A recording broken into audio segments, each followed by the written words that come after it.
Morning's Health Watch, 50 years of the pill.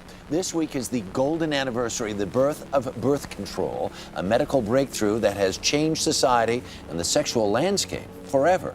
Today, it still has critics, but about 100 million women around the world use it to control when and how many times they become pregnant.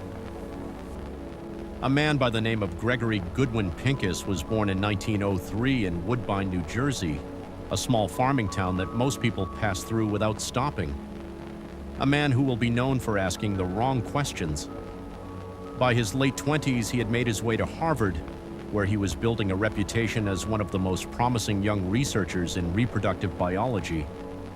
The kind of scientist institutions point to and say, "Watch this one." Then in 1934, he published a study that ended all of that. Pincus claimed to have produced a rabbit embryo without fertilization from a male. Parthenogenesis, life sparked from a single parent.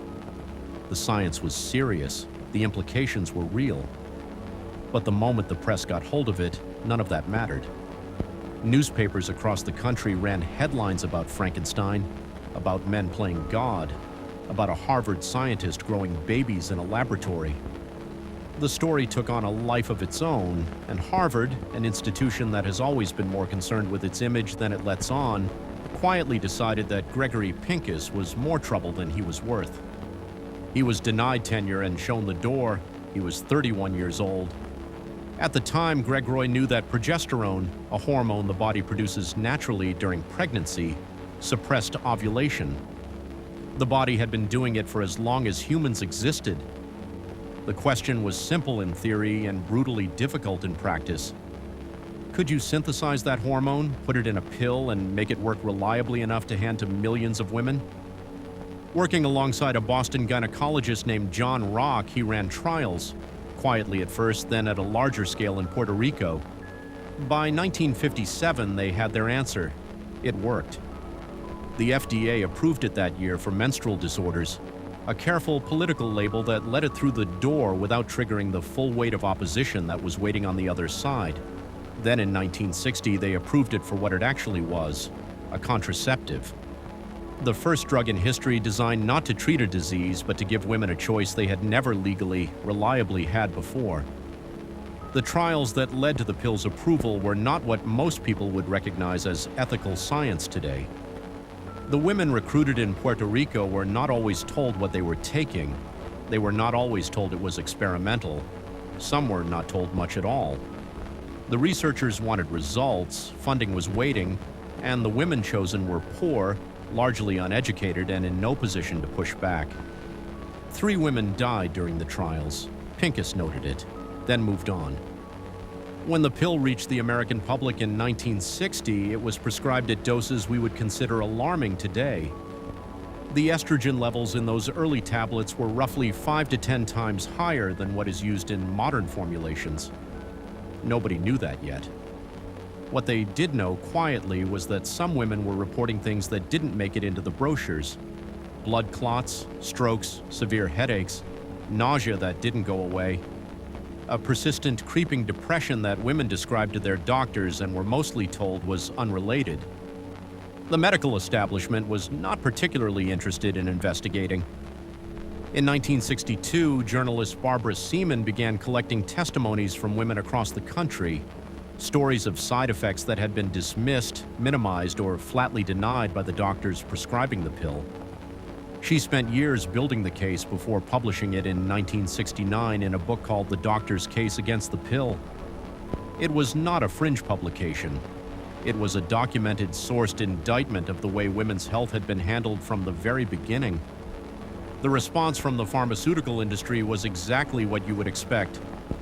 It took until 1970, a full decade after approval, for the United States Senate to hold hearings on the pill's safety. And even then, the women most affected were not invited to speak. It was a room full of men, deciding what women needed to know about what they were putting in their bodies every single day. The pill worked. Nobody seriously disputed that. But the story of how it got there and what was ignored along the way was a different story entirely, one that took decades to fully surface and in some ways is still being told. In 2023, a large-scale Danish study made headlines when it found a statistical link between hormonal contraceptive use and an increased risk of dementia. The study tracked over 1 million women across several decades and found that those who had used hormonal contraceptives, including the pill, were roughly 1.3 times more likely to develop Alzheimer's disease compared to those who had never used them. The medical community was careful, as it usually is, to say that correlation is not causation, that more research is needed, that the absolute risk remains small. But the study existed, and it joined a growing body of research that suggests the pill's relationship with the brain is more complicated than anyone originally acknowledged. Depression had been reported by women since the early 1960s. It was dismissed for decades as psychological, hormonal in the colloquial sense, something to manage rather than investigate. It took until 2016 for a major peer-reviewed study, again out of Denmark, tracking over 1 million women, to formally confirm what had been described in doctors' offices for 50 years. Women on hormonal contraceptives were significantly more likely to be prescribed antidepressants. Adolescent girls showed the strongest effect. The study did not make the pill dangerous, but it made the silence around it harder to defend. And then there is the question of who the pill actually changed. It starts with biology. The pill works by introducing synthetic hormones into the body that mimic pregnancy. And one of the things pregnancy does from an evolutionary standpoint is shift what a woman is attracted to. Researchers have known for some time that women not on hormonal contraceptives tend to be attracted to men with dissimilar immune system profiles, detectable through subtle biological cues like scent. It is the body's way of seeking genetic diversity for offspring, a mechanism built over hundreds of thousands of years of evolution. The pill disrupts that mechanism entirely. Studies have shown that women on hormonal contraceptives show a reduced or altered preference, in some cases gravitating toward men with similar immune profiles rather than dissimilar ones. The researchers were careful with their language, but what they were describing, stripped of the academic framing, was this: the pill may change who a woman finds attractive at a biological level, which raises a question that nobody in 1960 thought to ask. What happens when she stops taking it?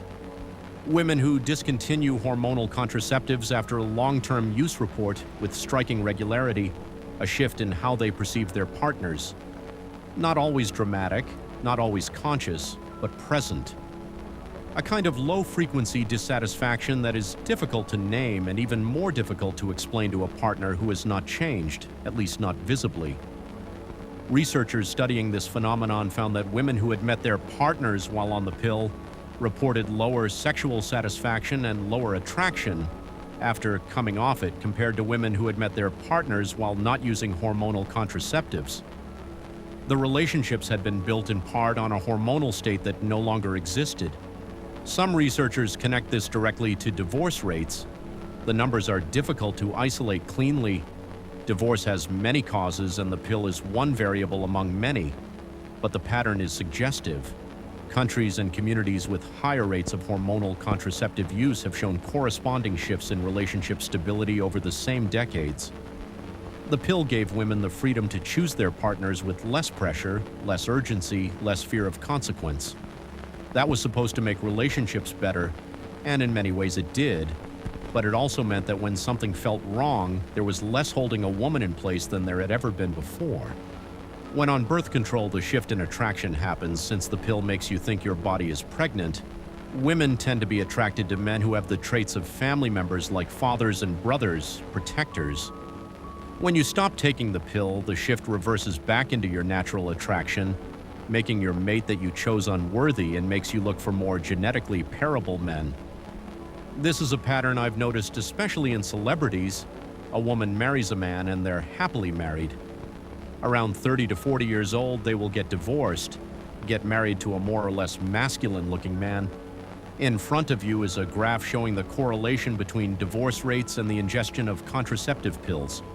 Coincidence? I don't think so.